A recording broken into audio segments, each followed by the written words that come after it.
hope. Do you remember anything about those sorts of doses? With the mushrooms, the number 5 comes up. Grams? Is that? That would be a very strong... The person you're hearing ask questions, that's Lily. Did they ever bring ketamine into the sessions with you? Yeah, it was... It's become Lily's mission to get to the truth about something very ugly. And the people answering Lily's questions, they're from a world that used to be her home. The world of psychedelic therapy. The idea was, you need to break through. If you were nervous, or if you were scared or skeptical of what was going on, you have to surrender. The drugs definitely make you more malleable. Got it.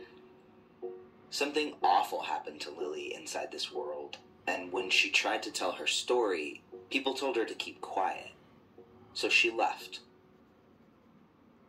Now, Lily's back.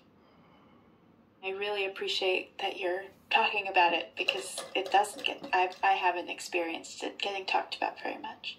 Yeah. And this time, she's not alone. It's delicate. Yeah, I used to have such faith in the work. Now, I want to have an honest conversation, because I think people's safety depends on it. People's safety absolutely depends on it. I feel like I want to stop. Can we stop? Yeah.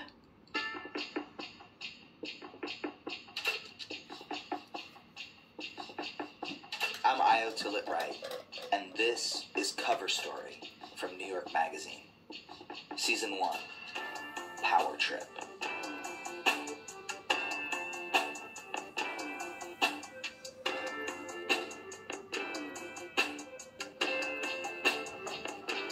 You know, I think anybody who struggles with depression and who struggles with issues like this is always looking for that thing that will fix them. We, the jury, find the defendant, Kyle H. Rittenhouse, not guilty. Depression, anxiety. Is there anyone who does not agree with the generational trauma that a lot It is the putrid trash pile that is 2021. People are confused about COVID, draconian lockdowns, incitement of insurrection, children going back to school. It's about the worst thing a president can do. People don't trust the government. There's no planet B. They don't trust science. Blah, blah, blah. Blah, blah, blah. They don't trust medicine. A national epidemic of opioid abuse and suicides. But everybody also needs relief, which is how we've ended up with the world's least likely savior. Could psychedelics soon be the new Prozac? People are calling it the psychedelic renaissance. Humanity now is in a race between catastrophe and consciousness. These defenses you've built up over your whole life, you don't need them. So ego should be a controlled substance. Yes, exactly. People are handing out hallucinogenic toad venom as party favors. Goop is taking TV cameras on mushroom retreats. This is going to be my first experience with mushrooms. Some cities and states have already decriminalized mushrooms, and Molly is crawling out of the clubs and into your therapist's office. If you live in New York City, you've probably gotten the pop-up ad by now for a luxury ketamine drip in a velvet chair. And there are already psychedelic startups valued in the billions. Citron Research called it the most important IPO of the year. It seems as if the whole world is hailing these treatments as the golden ticket, a one-stop shop for healing our deepest psychic wounds. Take a trip and come back whole. A New York Times headline caught my eye. It read as follows: "The psychedelic revolution is coming. Psychiatry may never be the same." Sadly, some powerful players in this world have been doing some ugly shit, and very few people have wanted to talk about it. So, Lily, I would like you to just kind of tell me what you're doing and what is this? Right.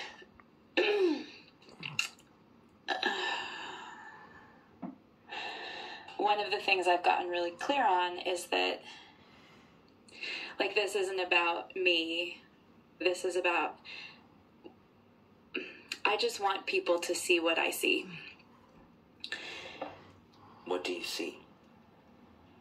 The most immediate answer is, like, I see a shit show, and I see cover-ups, and I see the possibility that a lot of people could get hurt and get really deeply hurt.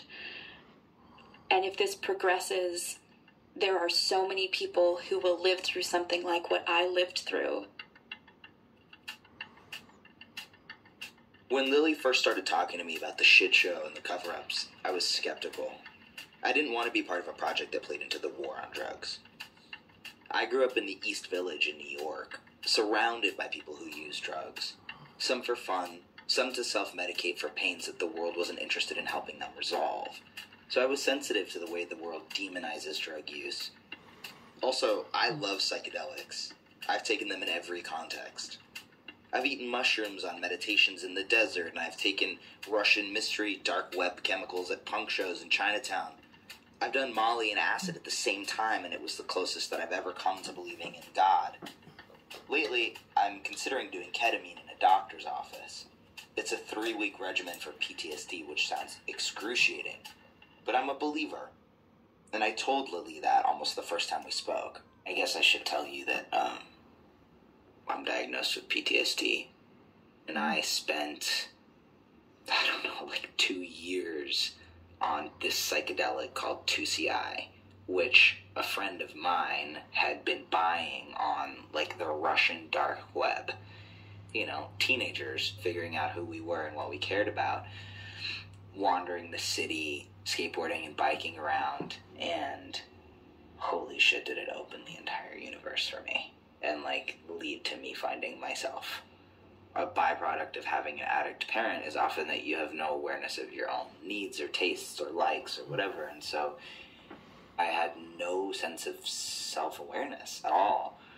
And I think that based on my experience with them, I wouldn't be the same person if I hadn't accessed a deeper part of myself via psychedelics. Yeah, I really relate to that. My second year of college, my dad sat me down, and I was going through all this stuff, and he was like, "Lily, are you on drugs?" And I was like, "Well, I've been taking a lot of acid, and I think it saved my life." Lily started doing psychedelics when she was an undergrad at UC Santa Cruz. Okay, so the UC Santa Cruz campus is have you ever been there? Do you have any? Tell me, though. Tell me. Okay, so there's these open meadows, and you can see all the way to the ocean. So I had these 2 really good friends from high school who had come up to Santa Cruz to visit me for the weekend. And we went to the dining hall, and we got ourselves slices of bread, and we made peanut butter and mushroom sandwiches, which in retrospect is not recommended. And then we frolicked off into the redwoods. I was 18. I had long curly red hair, and I think I was probably pretty goofy and smiling. I was really into MAC eyeshadows, 5 different colors at once, and we hung out in the trees.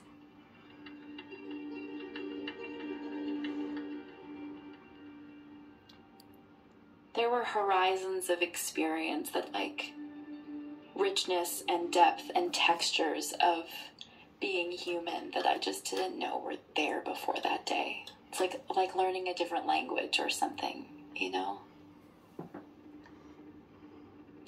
As I was coming down, I thought to myself, okay, I would like to make my daily life more to feel as alive as I did.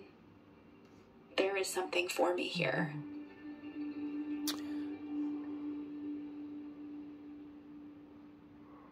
I have to give a little bit of context. So my mother was killed when I was almost 3.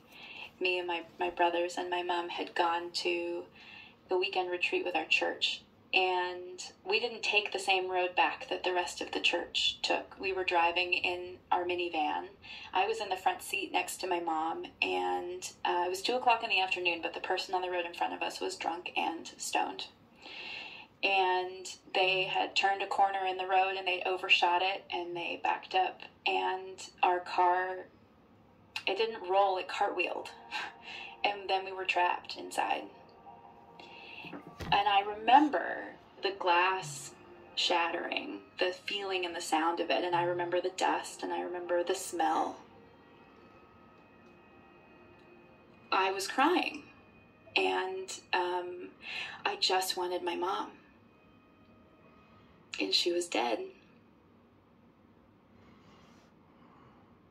By the time I was 18, it was becoming very clear to me that I was carrying around a mountain of grief, and that if I didn't find a way to metabolize that I wasn't sure I was going to live very long. Yeah.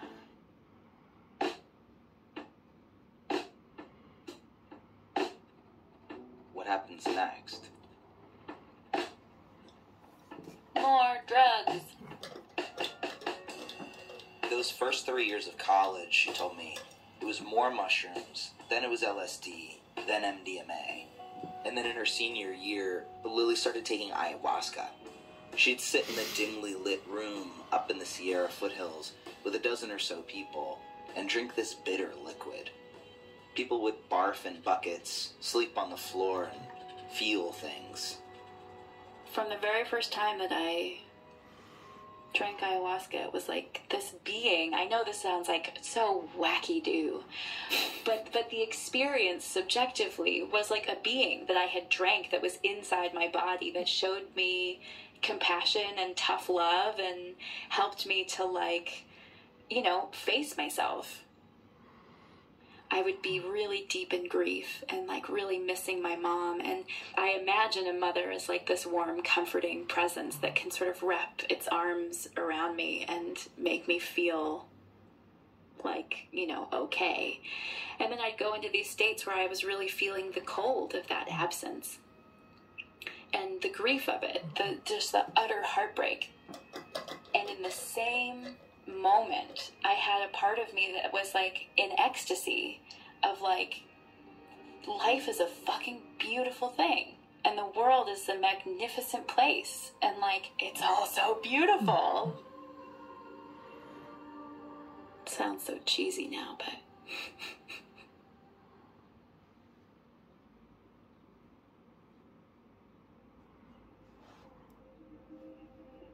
according to the stories, the family lore, my mother had perfect pitch. And in ceremonial spaces, I would sing medicine songs or just songs that I found meaningful in that state.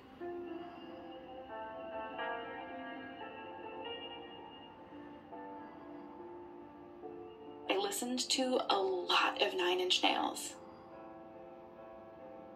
I was still in that early stage of my own kind of period of change. There was this one song called Right Where It Belongs. I remember driving in my car when it hit me just how deeply I related to that song. It was late at night and I was singing along to it. The chorus, he says, "And if you look at your reflection, is that all you want it to be? If you could look right through the cracks, would you find yourself afraid to see?"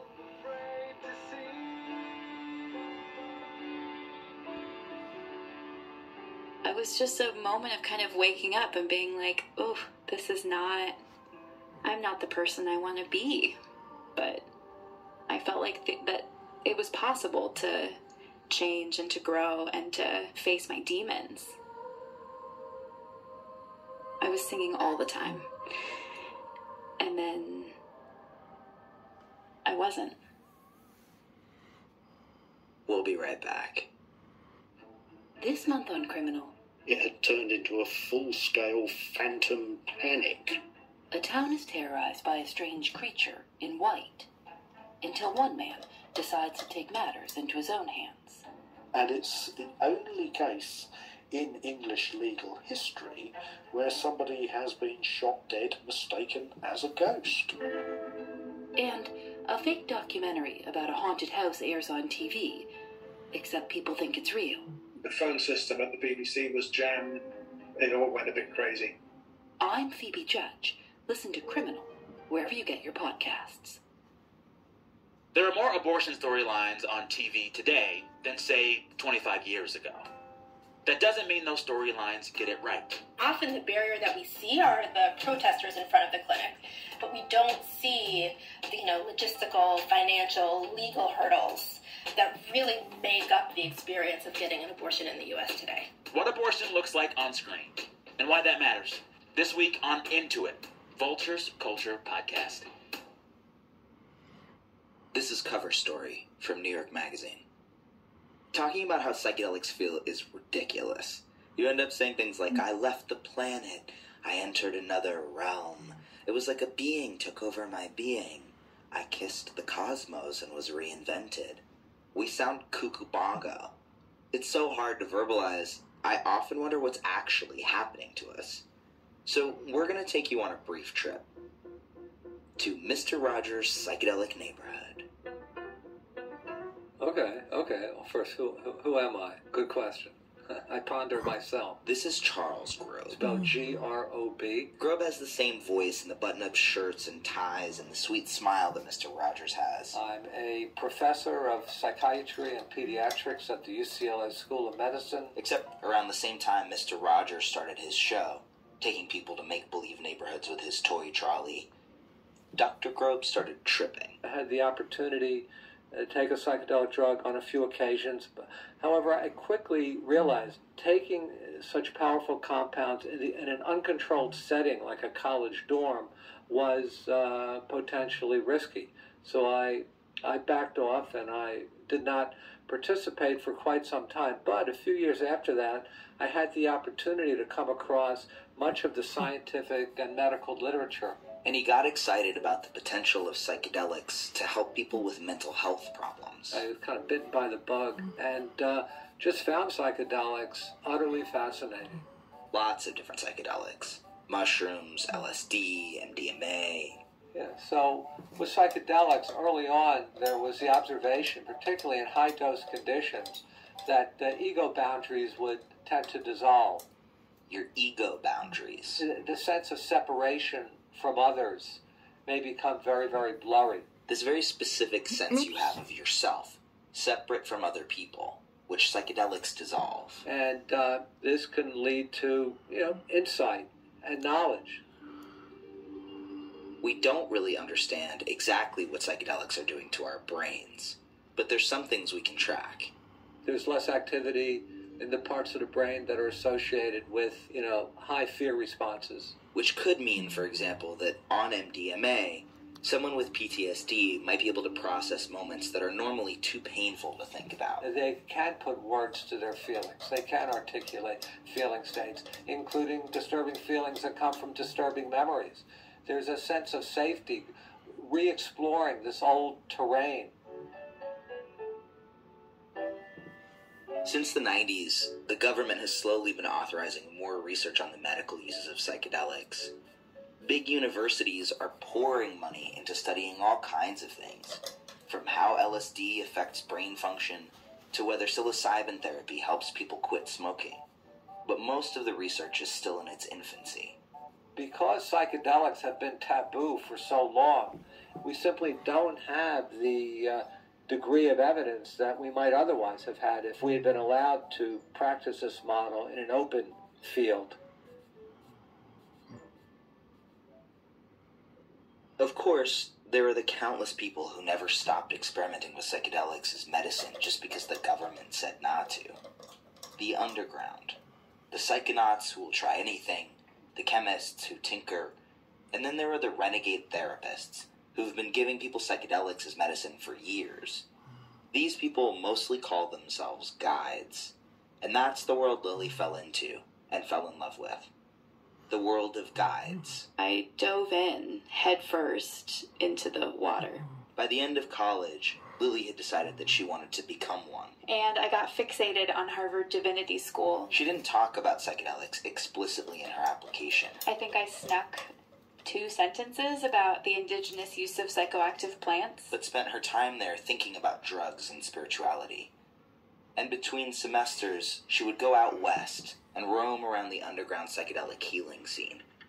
And that's where she was at 23. In 2010. When one of the most famous advocates of microdosing asked her to tea. He asked me point blank, he was like, "Are you interested in being a psychedelic guide?"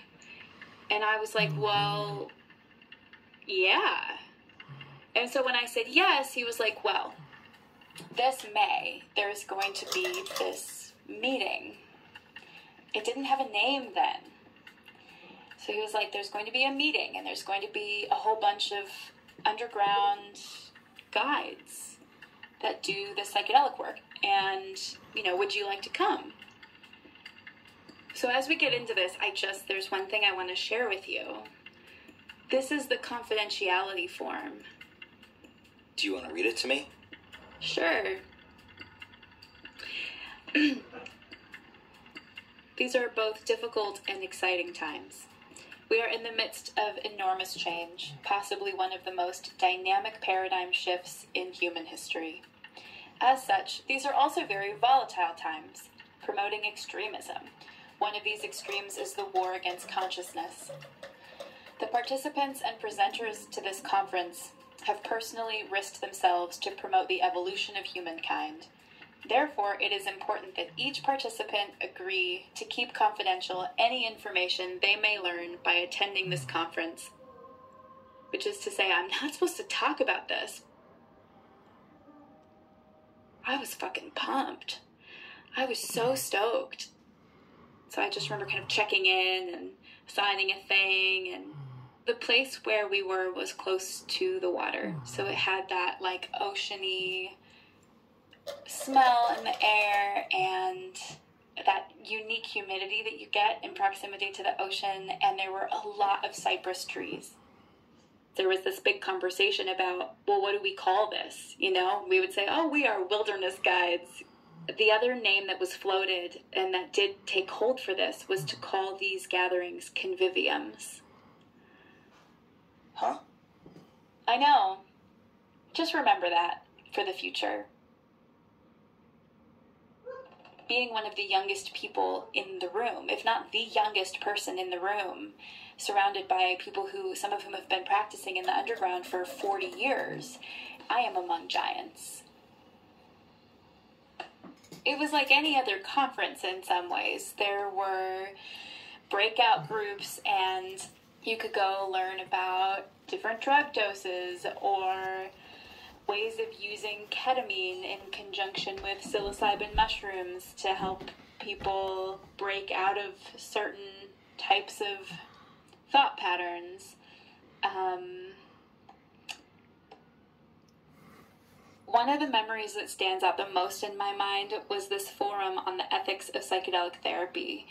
Pretty much everybody was in the main room all together, and there was a facilitated conversation happening that had to do with, is it okay for therapists to touch their clients? How are they supposed to touch them or not touch them? How do people deal with consent?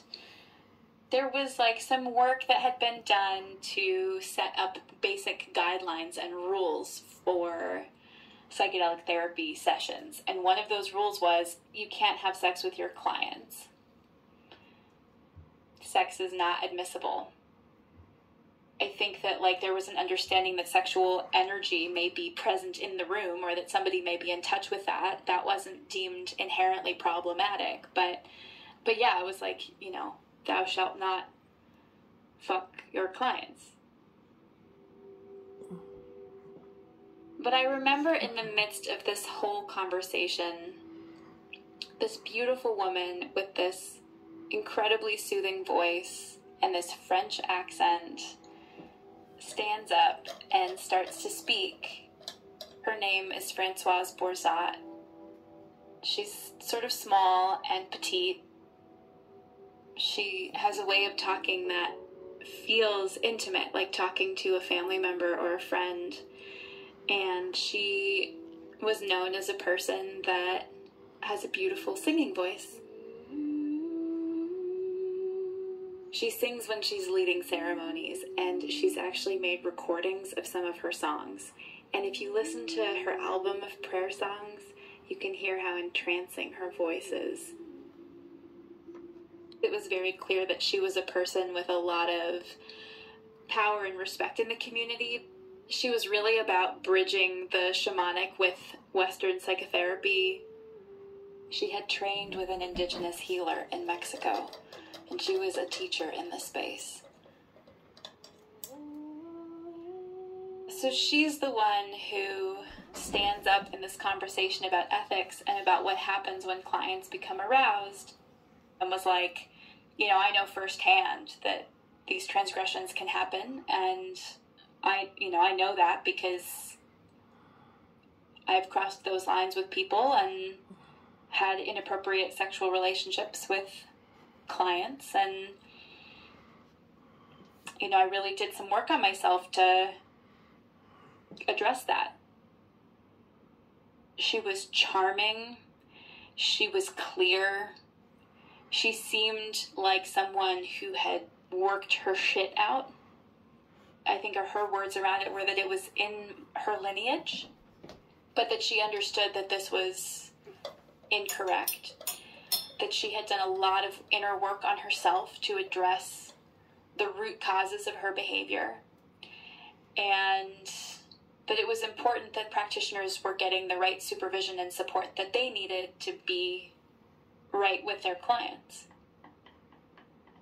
My knee-jerk was like mad respect. I was like, wow, this is a person who is admitting to significant wrongdoing and who is telling us about the things that they did to try to make it right. I definitely bought into it.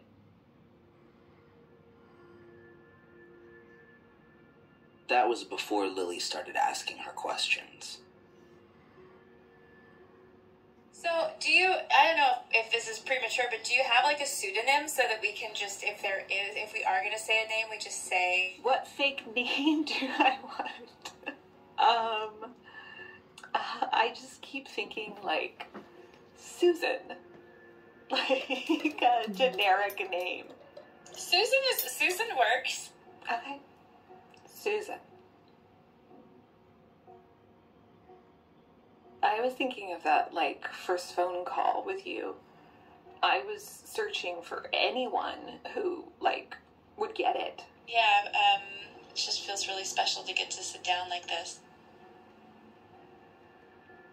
I keep thinking back to Francoise's singing all these beautiful songs, and at one point I was crying. I think it was something about my mom. I was having some griefs come up, and Francoise came over and took off her shawl and put it around me and, like, hugged me.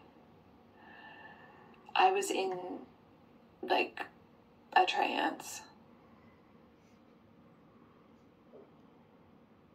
Lily, I know you left the psychedelic world, and I would love for you to talk about the moment where it went from being something safe and something growthful and beautiful to something treacherous and bad. Oh boy. Have you buckled your seatbelt? The turning point was actually when I had been deeply hurt, and the response I got was, if I told the story of what had happened to me, if I kept beating this drum, that I was going to single-handedly destroy the psychedelic renaissance.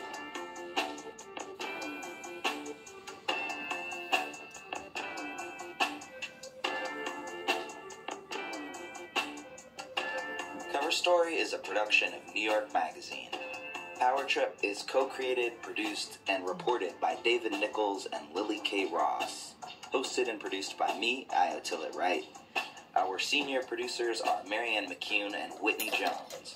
Also produced by Taka Zen and Liza Jagger. Our executive producer and editor is Hannah Rosen. Music by Links to Muth and John Ellis. Cover Story's theme music is by Santigold. Sound design by Mike Cruz and technical production by Sharif Yusuf. Special thanks to Legal Minds Alyssa Cohen and Samantha Mason, and also to Isabel Dawn, Paul Schneider, Crystal Finn, Harmony Stemple, and Karen Racanelli. Power Trip is also produced with Symposia, a non-profit watchdog group, For a deeper dive into some of these issues, visit symposia.com/powertrip. That color is more of a... This podcast is brought to you by AMP, the new live radio app that's changing the way people discover music. AMP features a ton of live radio shows covering hot new music, culture, and so much more. It's the content you didn't know you needed, all curated by real people, not algorithms. It's raw, it's unfiltered, and it's easy to create your own show from wherever, right from your phone. Download today on the App Store or just ask Alexa to play AMP. Visit onamp.com to learn more. Life-changing is a nursing career where you have the power to take the lead and opportunities to make real change, where you work alongside colleagues that care and see inspiration every day, where you're celebrated for who you are and have the support you need for what matters most to you. Life-changing is being a nurse at UPMC. Explore your career options today at upmc.com/nursing. Just a quick note. This series deals with sexual assault, so please keep that in mind when you decide when and where to listen. Here's where we left off. Lily, I know you left the psychedelic world, and I would love for you to talk about the moment where it went from being something safe and something growthful and beautiful to something treacherous and bad. Oh boy. That shit was dark. Like, there's so much. The turning point was actually when I had been deeply hurt, and the response I got was, if I told the story of what had happened to me, if I kept beating this drum, that I was going to single-handedly destroy the psychedelic renaissance.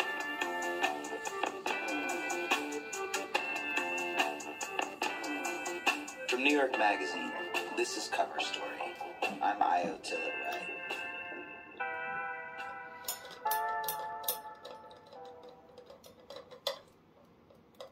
On the off chance that you've never heard of Burning Man, picture 50,000 people in thongs and goggles and furry leg warmers on Technicolor Mad Max bicycles, dancing and tripping in the middle of the Nevada desert. All vehicles there have to be approved by the DMV, the Department of Mutant Vehicles. I am not kidding. 100-foot sculptures of sharks and fantasy creatures roll through a temporary city, erected and deconstructed every year in celebration of radical self-expression. Naturally, it's been a magnet for psychonauts of all kinds, and a beacon of outsider culture. But just over a decade ago, tech people started flocking. They were interested in mind optimization, starting to microdose. They wanted shamans to come to their mansions to guide private journeys. That was all part of how the modern psychedelic renaissance started, and Lily was there for it. Literally, in 2008, she's at Burning Man, and slightly annoyed by this one tech guy. And this really creepy guy was, like, hitting on me. She's there attending some lectures on cool new psychedelic research. One of the things he was puffing himself up about was, like, he was a wealthy guy and, you know, funding psychedelic research and whatever. None of that money shit impresses Lily. Oh, there's these researchers and they're trying to do blah-blah-blah. At this point in her life, she's already into critiques of money and power and authority. She's thinking about how that stuff plays out in the psychedelic world. All these white people appropriating indigenous cultures, questions about who profits. By 2011, that's a lot of what she's studying at Harvard. I was, like, nerded out hardcore on post-colonial theory. That's when she hears about a project in the Ecuadorian Amazon that piques her interest. An indigenous community wants audio equipment to tell their own stories. Which I thought was really cool. Even though it was sort of tangential to, like, the guide work and the things that I felt really called to and pulled to, it was like, this was also something I was very passionate about and interested in.